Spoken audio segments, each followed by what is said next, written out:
जयपुर साहिब ये जयपुर साहिब है भजन गायक और बहुत अच्छे भजन गाते हैं ये। आज इनसे परमात्मा के दया से आज इनसे मुलाकात हुई। साहिब जी, आज साहिब का सत्संग है और बारिश भी भयंकर आ रही है। अभी आप देख रहे हैं कि बारिश आ रही है बहुत तेज।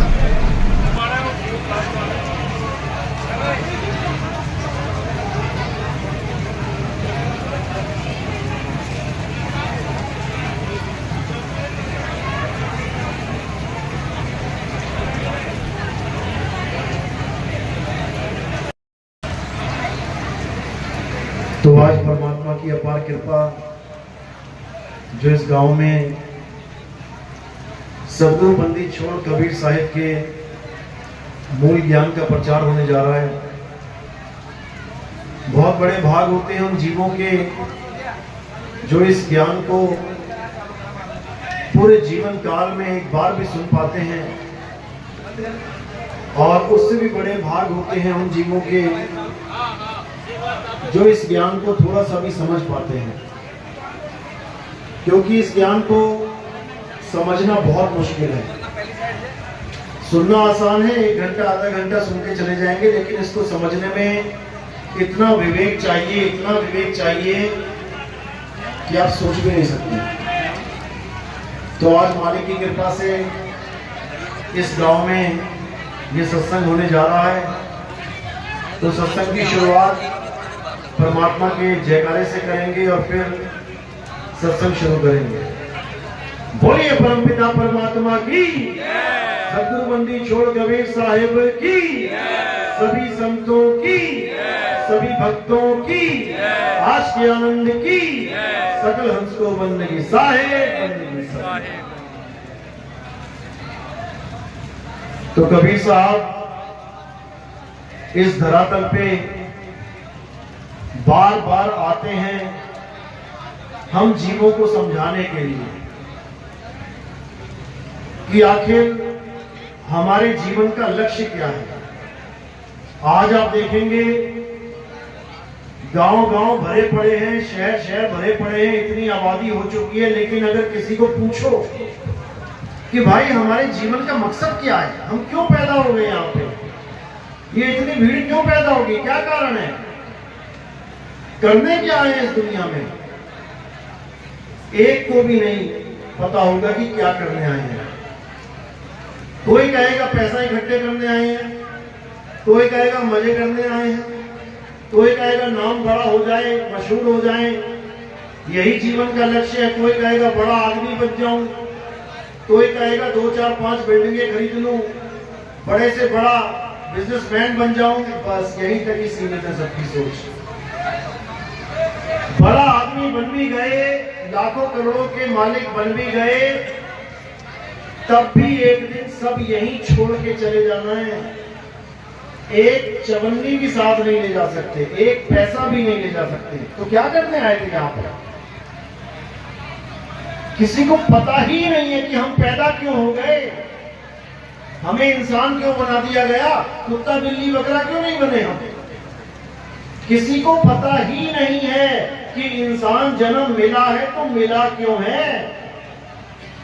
बस जिए जा रहे हैं, रोज सुबह उठ रहे हैं, खाना खा रहे हैं, काम पे जा रहे हैं, वापस आके सो जा रहे हैं। हो गया एक दिन, वही दूसरा दिन, वैसा ही तीसरा दिन, करते करते सारी उम्र काट दी, बूढ़े हो गए, मरने वाले हो गए, लेकिन आज तक यही समझ में नहीं आया कि मैं करने क्या आया था। कबीर साहब समझाते हैं कि हे मनुष्य, है जीव, तू यहां क्या करने आया है, अच्छी तरह समझ ले। तू यहां पर इस भव बंधन को, इस बार बार जन्म और मरण के चक्कर को खत्म करने आया है। इंसानी चूल्हे में इंसान जन्म जिसको मिल जाता है, उसके पास एक सुनहरा अवसर आ जाता है इस जन्म मरण को खत्म करने का। अगर इंसान जन्म नहीं है तो ये 84 लाख में जाना पड़ेगा, फिर अवसर नहीं मिलेगा। फिर तो शेर दौड़ाएगा और हिरण भागेगा, फिर कुत्ता दौड़ाएगा, बिल्ली भागेगी, फिर बिल्ली दौड़ाएगी, चूहा भागेगा, फिर जान बचाते ही 84 कटेगी तुम्हारी। वहां कोई कोर्ट कचहरी नहीं है कि 4 शेरों ने एक हिरण को पकड़ लिया तो FIR दर्ज हो रही है, कोई ना पूछने वाला। जंगल छोड़ो, शहरों में देख लो, कसाई के दरवाजे पे 4 बकरे बंधे हुए हैं, कोई पूछने वाला नहीं है कि क्या हाल है तेरा, आज तेरी मौत आने वाली है। ऐसी दुर्गति हो जाएगी 84 में चले गए तो। इसलिए कबीर साहब समझा रहे हैं जीव को कि 1,84 भटक के अब पांव पे अटके आए, और अब की पासा ना पड़ा तो फिर 84 जाए। पासा यानी अगर अब की बार भी बाजी हार गया तो मेरे भाई वापस किसी बकरी के, किसी गाय के, किसी शेरनी के, किसी हथिनी के गर्भ में जाना पड़ेगा, जैसे इस बार तुम अपनी माता के गर्भ में आ गए। ये जो तुम्हें शरीर मिला है, ऐसा शरीर क्यों मिला है? क्योंकि तुम्हारे माता और पिता का ऐसा शरीर था। अगला जन्म अगर बकरी की गर्भ में चले गए तो वैसा शरीर मिलेगा जैसे बकरा बकरी का है। 2 सींग मिल जाएंगे, पूंछ मिल जाएगी, और पत्ते खाते फिरोगे। तो इसी को समझाया जा रहा है कि 84 से बचना है तो इस इंसान जन्म का, इसकी गुणवत्ता को जान लो, इसकी महानता को जान लो। बड़े बड़े देवी देवता भी इस इंसान जन्म के लिए तरसते हैं कि हमें भी इंसान जन्म मिल जाए, हम भी कोई गुरु धारण करके भक्ति करें और मुक्ति प्राप्त करें। गुरबाणी कहती है इस देही को सिमरे देव, और सो देही कर हर की सेव। कि देवी देवता भी तरसते हैं कि हमें एक बार इंसान जन्म मिल जाए। अरे भगवान विष्णु भी इंसान बन के आए हैं, इतनी महान है ये इंसान जन्म योनि, लेकिन हमें इसकी कदर ही नहीं है। क्यों कदर नहीं है? क्योंकि एक राक्षस है। आपने राक्षसों के नाम सुने होंगे। सतयुग में कौन राक्षस थे? हिरण्याकश्यप। त्रेता में कौन सा राक्षस था? रावण। द्वापर में कौन सा राक्षस था? कंस। कलयुग में कौन सा राक्षस है? कलयुग में ऐसा राक्षस है जिसके चरणों की धूल भी नहीं है रावण, जिसको कहते हैं बहुत बलशाली था, 4 वेद का ज्ञाता था, बहुत बड़ा महान पंडित था। जो कली में राक्षस है, कलयुग में जो राक्षस है, उसके चरणों की धूल भी नहीं है। वो इतना खतरनाक राक्षस है। तो 3 युगों में जिन राक्षसों का संहार किया गया, हम आज तक उन्हीं की पूजा करते आए हैं मंदिरों में। विष्णु जी के मंदिर, राम जी के मंदिर, कृष्ण जी के मंदिर। वो चले गए, वो राक्षस गए। अब कलयुग में कहां जाएं, कौन से मंदिर में जाएं? क्योंकि कलयुग का जो राक्षस है वो अभी तक मारा ही नहीं गया है। और उस कलयुग के राक्षस को कौन मारेगा? एक नाम सुना होगा आपने, कल्कि अवतार। कल्कि अवतार के बारे में आपने जरूर सुना होगा कि कल्कि अवतार आएंगे। लेकिन अगर पूछो कि भैया क्यों आएंगे, क्या करने आएंगे, क्या करने आएंगे? उसी राक्षस का संहार करने आएंगे जो सब राक्षसों में सबसे बड़ा राक्षस है। इतना बड़ा राक्षस है कि पूरा संसार उसके मुंह में समाया हुआ है, पूरा संसार। लेकिन उसके बारे में किसी को पता ही नहीं है। उस राक्षस का क्या नाम है? उसका नाम है कली काल। उसी का वध करने के लिए कल्कि अवतार आएंगे। अब हमने उस राक्षस से बचने की योजना बनानी है। वो पुराने वाले तो चले गए, उनसे तुम्हें कोई खतरा नहीं है। वो तुम्हें क्या मारेंगे, तुम ही हर साल उनको आग लगा देते हो। रावण को तुम ही जला देते हो गांव गांव में, वो तुम्हें क्या मारेगा? अब कौन है? अब कली काल है। और ये क्या करता है? इसका सबसे बड़ा जाल है इंसानी जन्म को बर्बाद करना।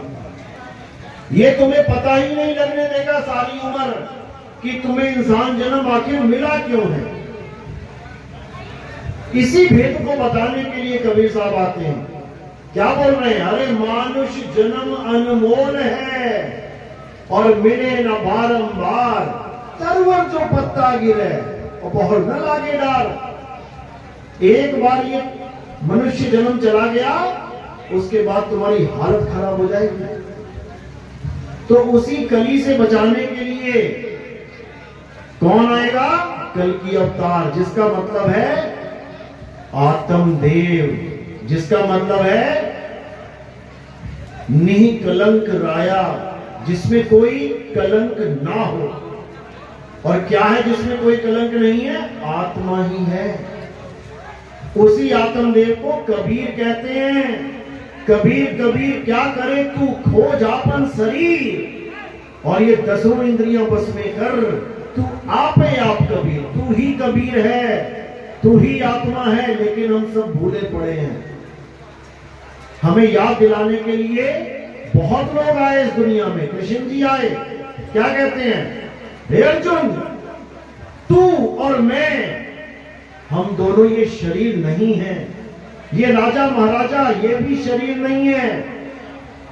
शरीर तो हमारे कपड़े हैं, एक दिन उतार दिए जाएंगे। लेकिन तू और मैं शरीर नहीं, आत्मा है। इस आत्मा का ना तो कभी जन्म होता है, ना ही कभी मृत्यु होती है। इस आत्मा को कोई अग्नि जला नहीं सकती, वायु सुखा नहीं सकती, जल भिगो नहीं सकता, अग्नि इसको जला नहीं सकती, हवा इसको सुखा नहीं सकती। ये वो चीज है। लेकिन इसका ज्ञान ना होने के कारण हम सब अपने आप को ये शरीर मान के ही जीवन बर्बाद करके चले जाते हैं। और कहां चले जाते हैं? 84 में धक्के खाने के लिए। क्यों? क्योंकि हमें इस शरीर के अलावा और कोई स्थान पता ही नहीं है रहने के लिए। जैसे ही हम समय में मृत्यु आती है, सब घबराने लग जाते हैं, सब डरने लग जाते हैं, और बस एक ही अरदास आती है दिल से, हे भगवान मुझे बचाओ। असल में हम कहना चाह रहे होते हैं कि हे भगवान मेरे शरीर को बचाओ, क्योंकि हमें पता ही नहीं कि हम अमर हैं, हमारी मृत्यु कभी हो ही नहीं सकती। लेकिन अज्ञानता में हम अपने आप को शरीर मानते हैं, इसलिए बार बार मरते वक्त शरीर की आस लगा लेते हैं कि मुझे शरीर चाहिए।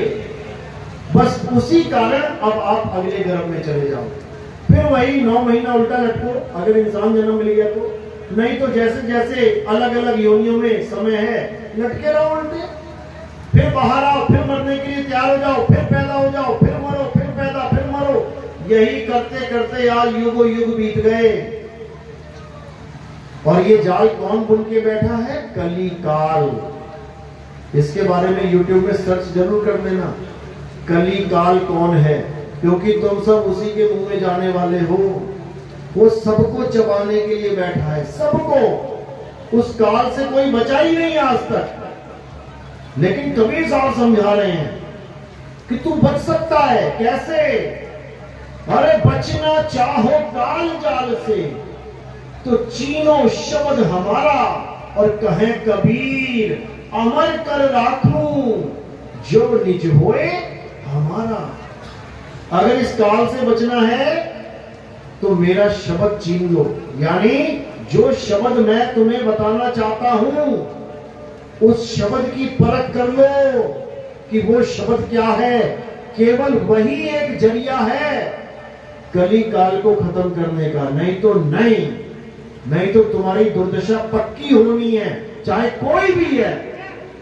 बड़े से बड़ा राजा महाराजा, बड़े से बड़ा ऋषि मुनि, बड़े से बड़ा पीर पैगंबर, बड़े से बड़ा देवी देवता, वो भी काल जाल से नहीं बच पाए।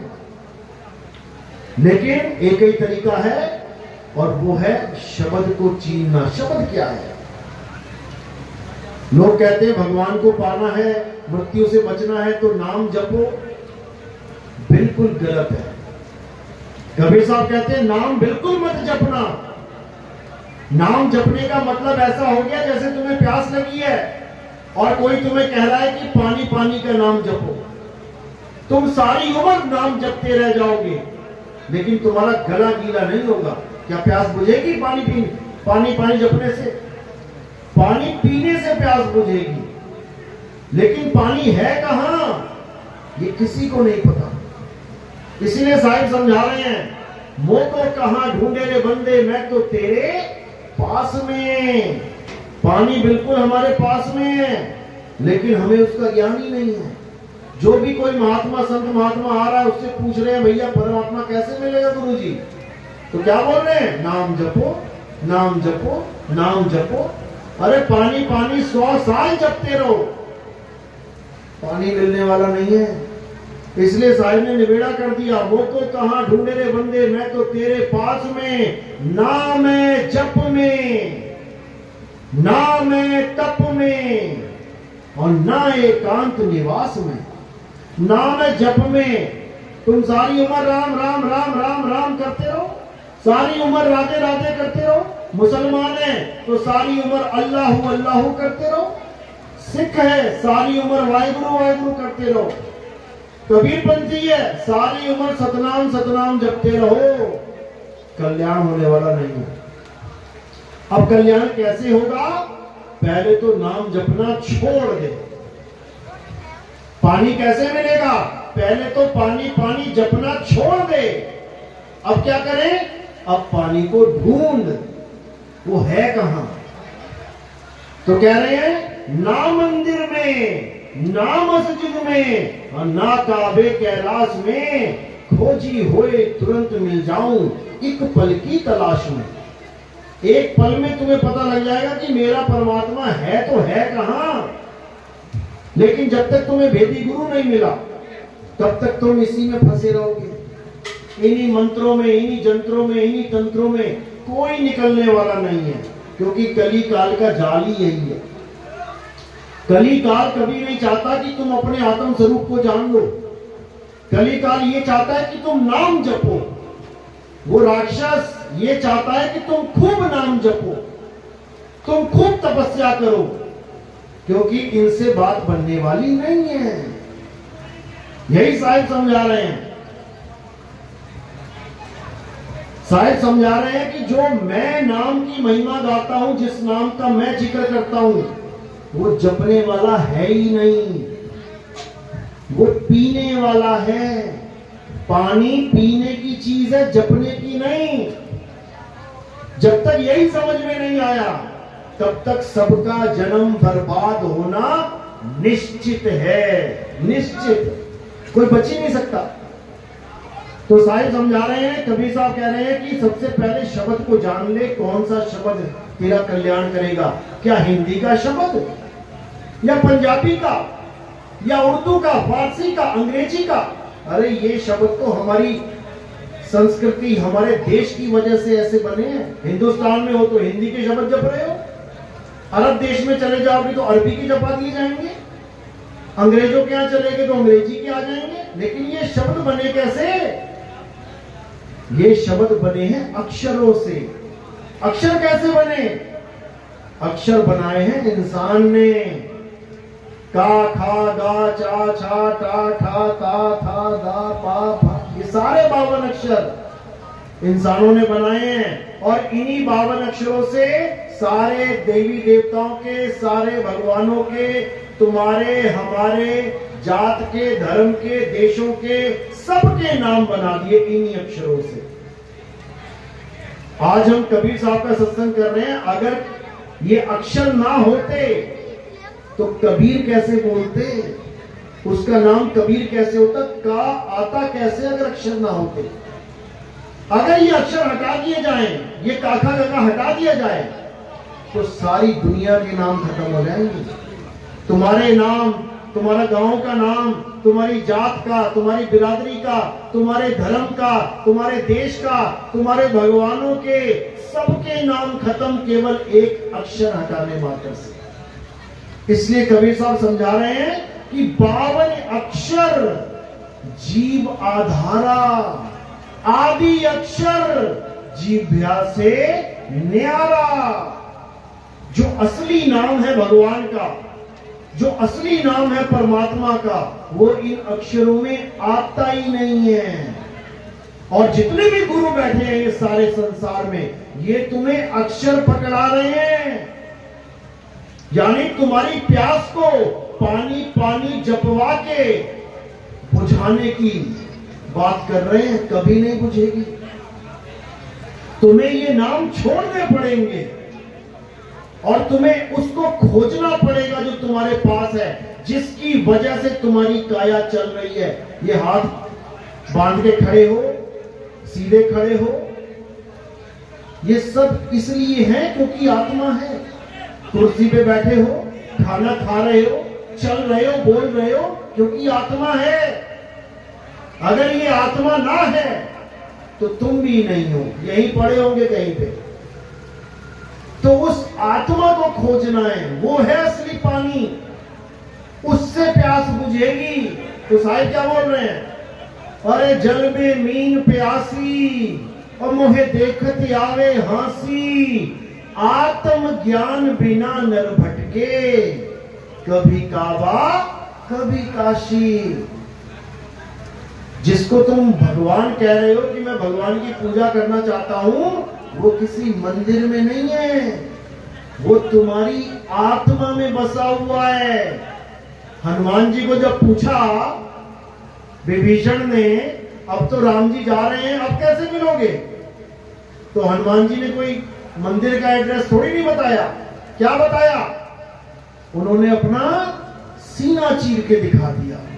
उन्होंने कहा भैया मेरे सिया राम मेरे अंदर बसते हैं, मुझे इन मंदिरों की जरूरत नहीं है। लेकिन हमें मंदिरों की जरूरत पड़ रही है। क्यों?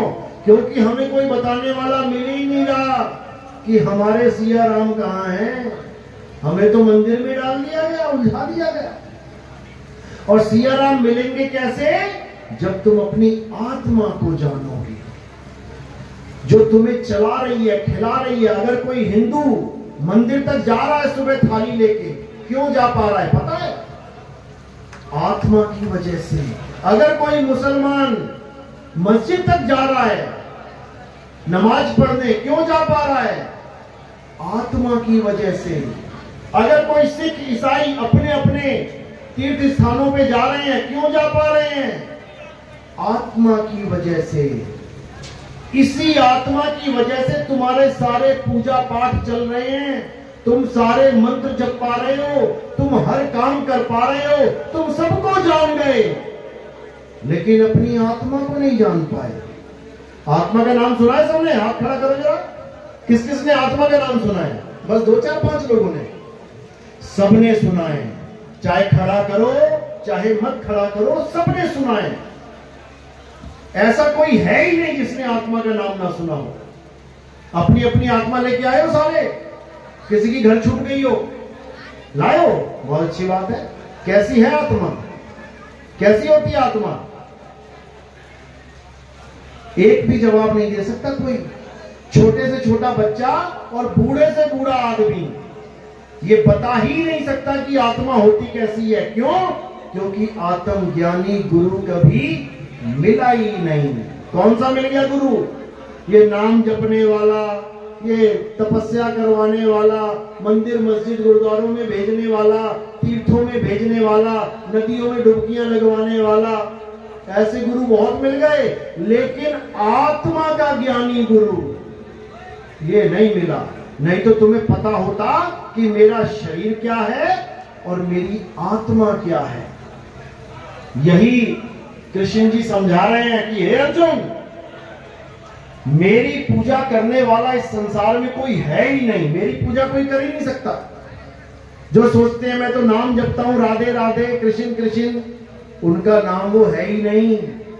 ये तो 52 अक्षर के नाम है, ये 52 अक्षर के नाम है। ये अक्षर हटा दो, कोई नाम नहीं। मूर्ति सोच रहा है बंदा कि कृष्ण जी की मूर्ति शायद कृष्ण जी है। अरे वो तो कह रहे हैं मैं शरीर भी नहीं हूं। मैं आत्मा हूं, और तुमने शरीर को छोड़ के एक मूर्ति को कृष्ण जी समझ लिया। क्या कृष्ण जी पत्थर के थे? कृष्ण जी पत्थर के थे क्या? नहीं थे। तो तुमने कैसे मान लिया कि वो पत्थर के हैं? कृष्ण जी का स्वरूप जानना है, गीता पढ़ो, अध्याय 3 17वां श्लोक। हे अर्जुन, मुझे वही प्राप्त कर सकता है जो अपनी आत्मा में रमण करेगा, जो अपनी आत्मा में तृप्त हो जाएगा, जो अपनी आत्मा में संतुष्ट हो जाएगा, वही मुझे प्राप्त कर सकता है। नहीं तो 84 में जाने के लिए तैयार रहो, एक भी नहीं बच पाएगा, एक भी। क्योंकि हमें पता ही नहीं है कि हमने करना क्या है। तो कृष्ण जी यही समझा रहे हैं कि अगर तुम, अध्याय 4 34वां श्लोक, अगर तुम सत्य को जानना चाहते हो, इस संसार में आखिर सत्य है क्या? धर्म तो बहुत सारे बना लिए, लेकिन सत्य क्या है? अगर तुम सत्य को जानना चाहते हो तो तुम ऐसे गुरु की शरण में जाओ जिसने आत्मा को जान लिया है, क्योंकि आत्मा ही सत्य है, उसका कभी नाश नहीं होता, सत्य का कभी नाश नहीं होता। और ये काया असत्य है, इसको जलाया जा सकता है, इसको दफनाया जा सकता है, काटा जा सकता है, सुखाया जा सकता है, भिगोया जा सकता है, ये असत्य है। अब तुम्हारे पास दो चीजें हैं, एक सत्य, एक असत्य। अब असत्य क्या है? ये काया। अब जो काया की पूजा करेगा, जो शरीर मान के भगवान की पूजा करेगा, वो असत्य का ही पुजारी है, उसे कभी परमात्मा मिलने वाला नहीं है। और जो सत्य को जानेगा, आत्म स्वरूप को पहचानेगा, तो कहते हैं हे अर्जुन, जो अपनी आत्मा को जान लेता है वो मुझे जान लेता है, उसमें और मुझ में कोई भेद नहीं रह जाता। यानी मैं भी आत्मा, वो भी आत्मा। अब वो मुझे जान सकता है कि मैं क्या हूं। अज्ञानी मुझे शरीर करके जानता है कि 2 हाथ, 2 पैर, सिर, धड़, पेट, ये कृष्ण जी हैं। ये नहीं है, कृष्ण जी ऐसे नहीं है। कृष्ण जी क्या है तुम सोच भी नहीं सकते। कृष्ण जी ना आदमी है ना औरत है, ये आदमी और औरत शरीर है। जैसे पंखा और करंट, तुम पंखे को देख रहे हो, पंखे को कृष्ण मान लिया तुमने, लेकिन असल में कृष्ण जी करंट हैं जो पंखे को चला रहे हैं। जैसे पंखे और करंट में जमीन आसमान का अंतर है। पंखे को हाथ लगाओ, करंट नहीं मारेगा, और करंट को हाथ मारो, लगाओ, झटका मारेगा। इसी प्रकार शरीर को हाथ लगाओ, समझ में आता है 5 तत्वों का पुतला है, नाशवान है, मिट्टी में मिल जाएगा। आत्मा वो अविनाशी है, तुम्हारी सोच से परे है। वो तुम्हारी सोच से परे है कि तुम क्या हो। ये मैं अच्छी तरह जानता हूं कि तुम क्या हो, क्योंकि हमने खुद को जान लिया है, और जिसने खुद को जान लिया उसने सबको जान लिया। जिसने एक पंखे में करंट खा लिया, उसने दुनिया के सारे पंखों के करंट को जान लिया कि वो कैसा झटका मारेगा। उसको कुछ और जानने की जरूरत नहीं है। इसीलिए आत्मा के ज्ञान को सबसे उत्तम, सबसे उच्च ज्ञान बोला गया। तो कबीर साहब कहते हैं, जब लग ना चीनोगे आत्म, तब लग ना मिली है परमात्म। आत्म चीने परमात्म चीने, और संत कहावे सोए, यह भेद काया से न्यारा, बूझे बिरला कोई। यानी अगर उस आत्मा को जानना चाहते हो तो इस काया से परे का ज्ञान जानो।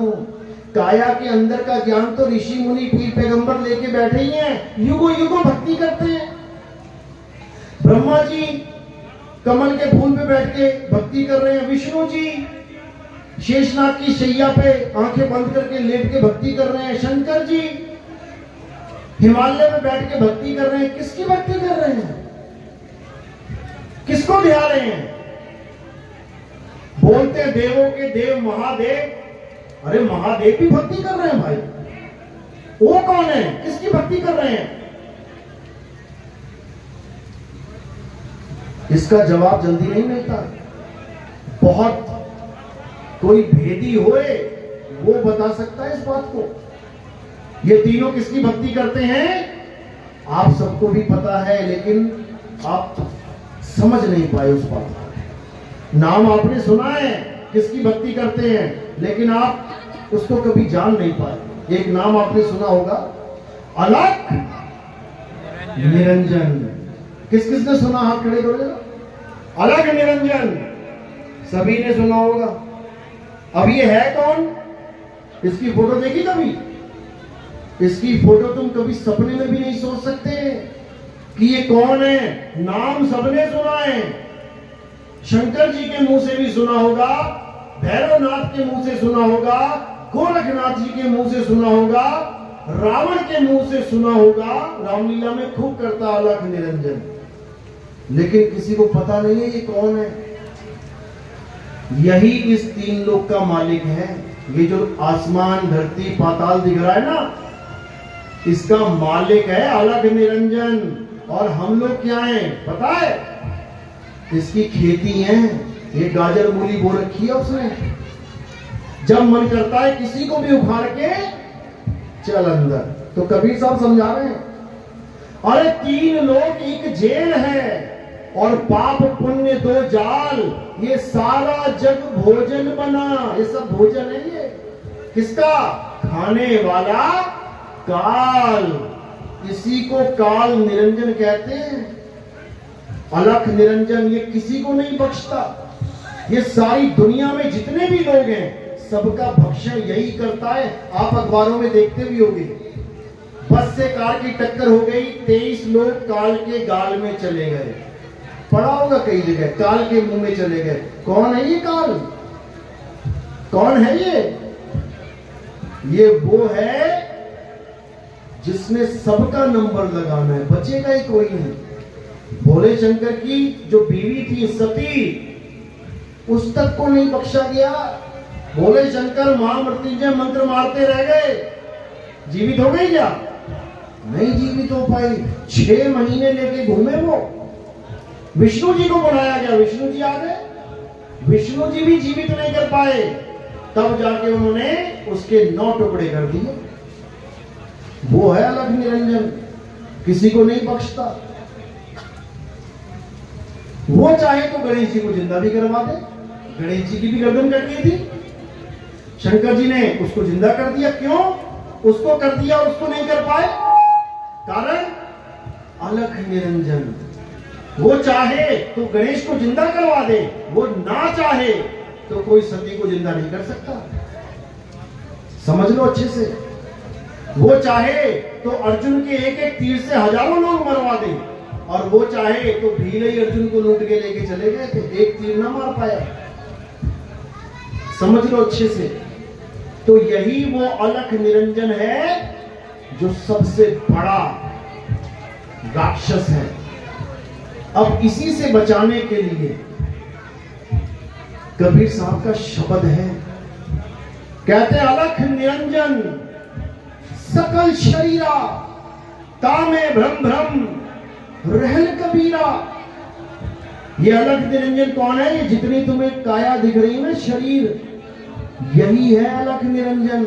उसका अपना कोई शरीर नहीं है, वो तुम्हारे शरीरों में वास करता है। एक एक शरीर अलख निरंजन का है।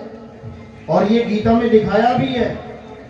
जब अर्जुन को विराट रूप दिखाया जाता है तो एक 6 फुट के कृष्ण, एक 6 फुट के कृष्ण जी जब बड़े हो गए तब क्या दिखाई दिया? वहां पे हजारों लाखों करोड़ों शरीर आ गए, अलग अलग चेहरे आ गए। इतने चेहरे आ गए कि अर्जुन के हाथ कांपने लगे कि महाराज ये कौन है, कौन हो आप?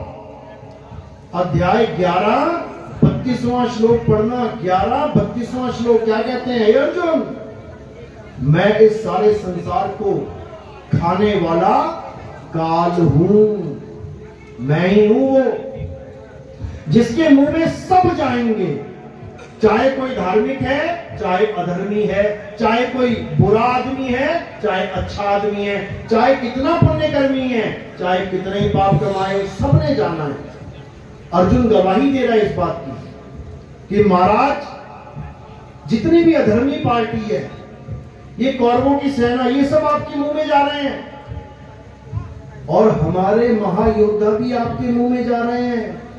अरे आप तो धर्म की स्थापना करने के लिए आए हो, धर्मियों को तो मत मारो, सबका सफाया किया जाएगा। तो उसी निरंजन से बचने के लिए हमारे पास केवल एक ही फॉर्मूला है और वो है सतगुरु कबीर साहब का शब्द। और वो शब्द जिसको सार शब्द कहते हैं, तो साईं बीजक में कह रहे हैं सार शब्द कहीं बांची हो, मानो एतबारा अक्षर पुरुष एक पेड़, अलख निरंजन वाकी डारा।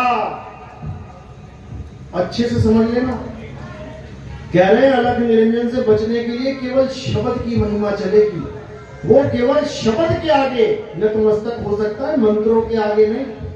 कि कोई नाम जपा दे, अडोल नाम, अबोल नाम, अकह नाम, फलाना नाम, ढिकाना नाम, इससे कुछ होने वाला नहीं है। अरे ऐसा कोई मंत्र दुनिया में नहीं बना जो एक कुत्ते को भगा दे। तुम किसी भी बाबा जी से कहना कि बाबा जी मुझे ऐसा मंत्र दे दो कि गली के जितने कुत्ते हैं मेरे मंत्र बोलते ही भाग जाएं, दिखा दो अगर हो तो यमराज कैसे भागेगा? नहीं भाग सकता। इसलिए साहिब कह रहे हैं बचना चाहो काल जाल से तो चीनो शब्द हमारा। जिसने उस शब्द को छीन लिया, आत्मज्ञान को छीन लिया, समझ लो कि अब कल्याण हो जाएगा। तो ज्यादा समय ना लेते हुए, क्योंकि आज प्रोग्राम दीप जी का भी है, तो आज का सत्संग यही समाप्त करते हैं। और हमारा सत्संग YouTube चैनल कहत कबीर सुनो भाई साधो नितिन दास, आप टाइप करेंगे आ जाएगा, या आप सीधे लिखिए नितिन दास के सत्संग, तो आपको सत्संग डिटेल में मिल जाएंगे। आपको समझ में आएगा कि आपका जीवन का लक्ष्य क्या है। ऐसे बर्बाद मत कर देना, जीवन बड़ी मुश्किल से मिलता है ये। चलो, तो आज का सत्संग यही समाप्त करते हैं। बोलिए सतगुरु बंदी छोड़ सतगुरु सत्य कबीर साहिब की सदा ही जय हो। साहिब बंदगी सतगुरु।